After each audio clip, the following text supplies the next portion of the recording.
네, 안녕하세요. 반갑습니다. 주식 부자의 공대표입니다. 자, 이번 영상의 주제는요. 주식 용어를 완전하게 정복해 보자라는 타이틀로 작성을 했고요.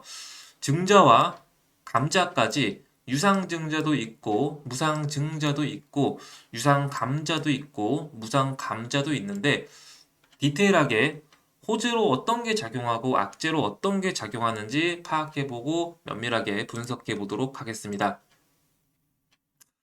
자, 본격적으로 브리핑하기 전에 영상 하단에 있는 구독과 좋아요 버튼 한 번씩만 꾹 눌러주시면 대단히 감사드리겠고요. 이게 영상 제작하는데 큰 힘이 되니까 한 번씩만 눌러주세요. 자, 먼저 사진 하나를 갖고 와봤는데요. 아마 공부하기 싫으신 분들은 아마 이 표정을 좀 짓지 않을까 싶어서 하나 갖고 왔고요. 그래도 우리가 배우는 고통은 잠깐이지만은 못 배우는 고통은 평생이다라는 그런 말이 있어요. 그렇기 때문에 공부하는 거는 잠깐 머리를 쥐어 짜겠지만은 못 배우는 고통은 평생 모릅니다. 네, 그렇기 때문에 잠깐 고통스럽지라도 나중을 위해서 길게 봐서 잠깐 시간을 내주시면 될 것 같습니다. 자, 이거는 1월 19일 날 나왔던 언론 보도인데요. 자, 페노션이 유상증자의 추진설에 묵묵 부담한다. 3개월 내에 재공시를 낼 것이다. 라고 그렇게 언론 보도가 나왔어요. 이렇게 유상증자라는 말과 무상증자라는 말이 굉장히 좀 많이 나와요. 일단 페노션은 확답은 내놓지 않는 상황에서 3개월 이내로 재공시를 내겠다라고 그렇게 좀 브리핑을 했어요. 아니다라고는 말은 안 했어요. 자, 더불어서 유상증자가 악재인가 호재인가에 대해서 브리핑 이어보도록 할게요. 자, 유상증자란 말 그대로 주식을 신규로 더 발행해서 돈을 더 받고 팔아서 자본금을 좀 늘리는 것이에요.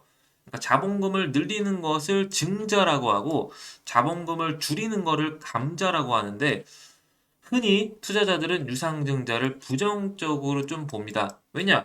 돈을 빌려서 주식수를 늘리는 거기 때문이죠. 주식수가 늘어나면은 밑에 보면은 아무래도 주가가 상승하기가 힘들어요. 그렇기 때문에 부정적으로 유상증자가 작용을 합니다. 근데 유상증자도 면밀하게 좀 살펴봐야 되는 게 자, 1번을 보면은 신주의 종류와 수라고 적혀 있죠. 자, 보통 주식이 3만 주를 발행하겠다는 것이에요. 이거는 할인이고요. 과거. 그리고 4번을 보면요. 자금 조달의 목적이 있어요. 자, 시설 자금에 만약에 지금 보면 운영 자금에 300억이 있죠. 운영 자금에 300억이면은 일단 어디에 목적을 쓸 거냐? 그래, 돈이 없어? 그래, 돈을 빌린다고 쳐. 그러면은 어디다가 쓸 건데? 라는 게 그게 좀 중요하다는 그 말이에요. 시설 자금이라고 하면은 말 그대로 기업이 새로운 사업에 좀 투자 자금이 좀 필요하거나 할 때 경우에 시설 자금에 좀 쓰이게 되는데 이럴 때는 좀 호재로 작용을 합니다. 근데 운영 자금에 300억이라고 찍혀 있죠. 이거는 경영이 좀 어려워져서 운영 자금이 좀 필요하다. 300억 정도가 필요해. 그래서 은행에서 좀 돈을 빌려도 되지만은 신용이 좋다면은 증권 시장에 채권을 발행을 합니다. 근데 기업은 채권을 발행하는 것을 좀 선호하는 게 이자가 좀 싸요. 그렇기 때문에 좀 선호하는데 그런데 이제 그 기업이 어렵다면은 채권을 사려는 사람이 별로 없겠죠. 그럴 경우에 이제 유상증자를 결정을 한다라고 보시면 될 것 같고요. 그리고 증자 방식도 봐야 되는데 주주배정 증자라고 적혀 있어요. 자, 그러면은 주주배정 증자가 호재인가요, 악재인가요, 여러분들? 자, 네 가지의 유형으로 분류가 되는데요. 첫 번째로 주주배정 증자, 아까 봤던 거, 주주배정 증자가 있고, 두 번째로 일반 공모 증자가 있고요. 세 번째로 제3자 배정 증자가 있고요. 네 번째로 주주 우선 공모 증자가 있어요.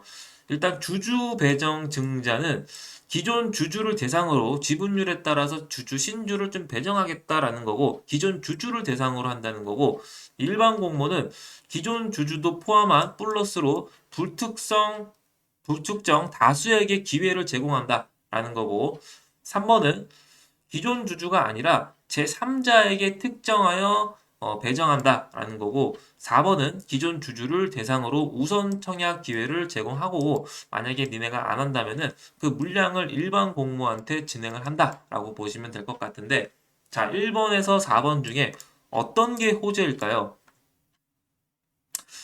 자, 주주 배정 증자는 원래 가격에 더 싸게 팔아서 단기적으로는 하락세를 맞습니다. 근데 나중에는 긴 호흡으로 장기적으로는 호재로 작용을 하고 있고요. 2번은 일반 공모 증자는 주주들에게 좋을 것이 없어서 악재로 작용을 해요. 불특정 다수에게 기회를 제공하면서 그러면서 악재로 작용을 하고요. 3번은 꼭 집어서 야, 나 돈이 좀 없는데 기존 주주가 아니라 너한테 좀 빌릴게 라고 이렇게 꼭 집어서 사줘라 라고 해서 호재로 좀 작용을 합니다. 네. 그러니까 3번 제3자 배정 증자는 그래도 호재로 작용한다는 점, 유상증자에서 유상증자한데 근데 제3자 배정 증자네 이러면은 호재로 작용하고 나머지는 좀 악재로 작용한다라고 보시면 될 것 같습니다. 자, 더불어서 무상증자에 대해서 알아볼게요. 자, 무상증자는 무상으로, 즉 돈을 받지 않고 주식을 나눠주는 거예요, 기업이. 기업의 유보금 중 일부로 그만큼 주식을 좀 발행한 다음, 그 다음에 주주들에게 무상으로 주는 게 그게 무상증자라고 하고요. 그래서 주식 수가 늘더라도 자본금은 늘지 않아요. 아까 유상증자는 주식 수가 늘고 자본금도 느는데 이거는 주식 수가 느는데 자본금은 늘지 않아요. 네, 차이점입니다. 그리고 호재일까요? 악재일까요? 라고 적성을 했는데 일단 보편적으로 무상증자는 호재로 좀 작용을 해요. 왜냐면은 시가총액이 바뀌지 않은 상태예요. 2천억이면 2천억 그대로 가는데 주식 수가 좀 늘어나는 만큼 권리락 발생이래 인적으로 주가가 확 내려가지고 저렴해 보이는 착시 효과가 발생을 해서 매수세가 좀 몰리기도 해요. 예를 들어서 이렇게 글만 읽으면은 잘 이해가 안 되실 거예요. 과거에 삼성전자가 주가가 한 주당 100만 원에 사야 되는 그런 시대가 있었어요. 이때가 언제냐면요. 2021년도입니다. 자, 삼성전자를 한 주 살려고 하는데 야, 한 주에 100만 원이야? 야, 이게 200만 원, 250까지 갔었죠. 옛날에. 야, 한 주에 250만 원이야? 야, 너무 비싸다. 근데 지금 어떻죠? 야, 7만 4천 원? 야, 너무 싼 거 같은데? 돈이 확 들어옵니다. 그죠? 왜냐면 250만 원에 한 주 살려고 했었는데 야 7만 원이면 한 주를 살 수 있대 라는 그런 주가가 좀 저렴해 보이는 이유로 돈이 확 들어와서 수급이 쏠려서 주가가 단기간에 상승세를 좀 보일 수 있다라고 보시면 될 것 같고요. 이날 삼성전자는 증자가 아니라 액면 분할로 했었었죠.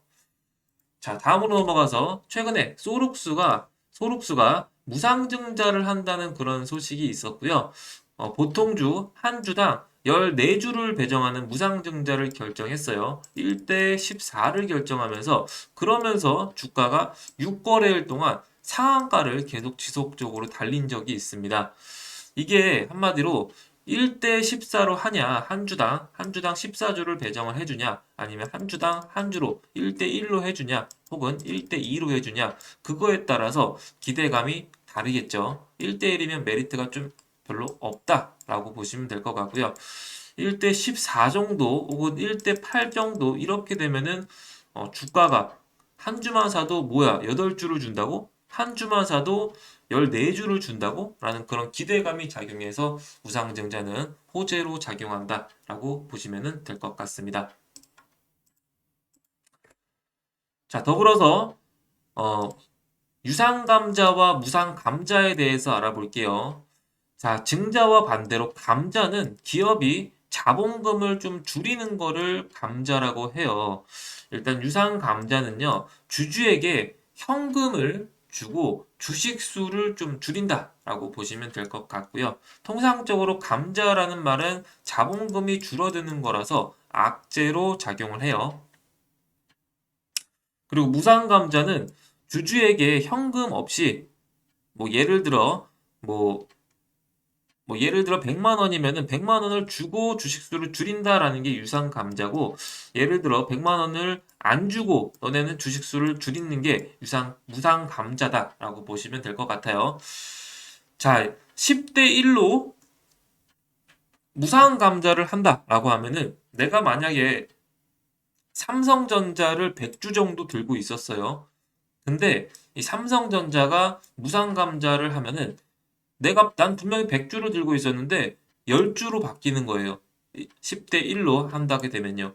그러면은 그만큼의 차액이 손실로 작용을 하겠죠.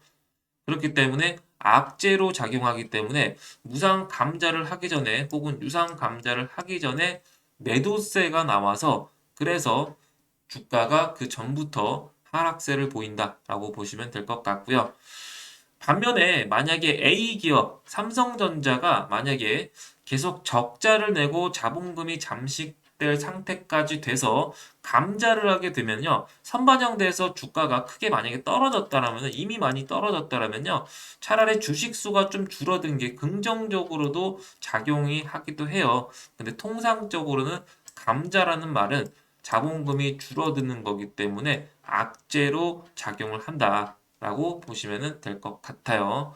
그리고 무상 증자는 호재로 작용했지만은 무상 감자는 현금도 안 주기 때문에 더 안 좋다, 네, 라고 보시면 될 것 같고요. 그리고 유상 감자는 현금을 받고 주식수를 줄인다라고 보시면 될 것 같습니다. 자, 더불어서 유상증자의 전체 과정을 좀 갖고 왔는데요. 처음에 유상증자를 하겠다라고 공시가 나오고 권리락이 발생을 하고 신주 배정일이 배정이 됩니다.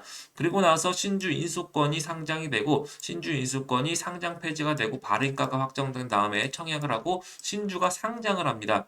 그 과정 속에서 신주 배정일 이거를 만약에 무상증자든 유상증자든 내가 받고 싶어요.